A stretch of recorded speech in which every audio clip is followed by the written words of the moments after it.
1, 2, 3.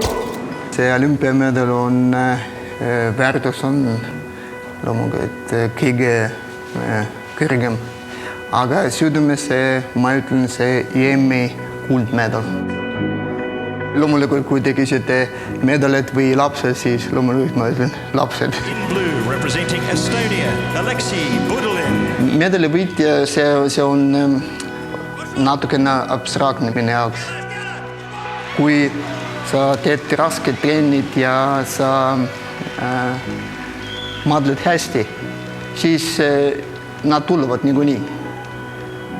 Kui sa fokusseerid enda mitte medali peale, aga protsessi peale, see meeldib mulle rohkem.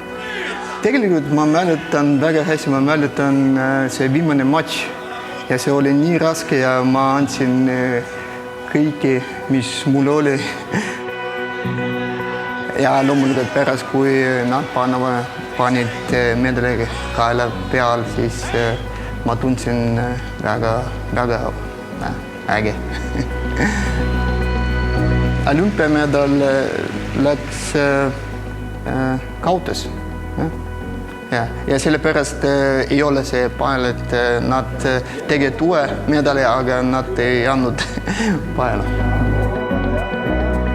Ma ei mõelnud, et mul on vaja palju medalit. Ma lihtsalt tahtsin võita kõik võistlus. Ma tegin tegelikult spordivõimlemine enne judot ja sama ma tahtsin võita lihtsalt. Instinkt minu. Kui ma vaatan praegu oma medali peal, siis sa tead, et sa tegid hästi.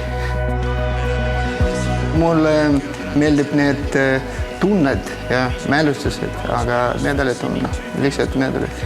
Mulle meeldib, kui nad ei ole ilus, aga kui nad on rasked medalid. See mulle meeldib. Kui sa paned kaela peale ja siis sa tunned, et sa tegid midagi ja sul on nüüd medal. Aga loomulikult mulle meeldib need klaasist medalid. See on väga ilus.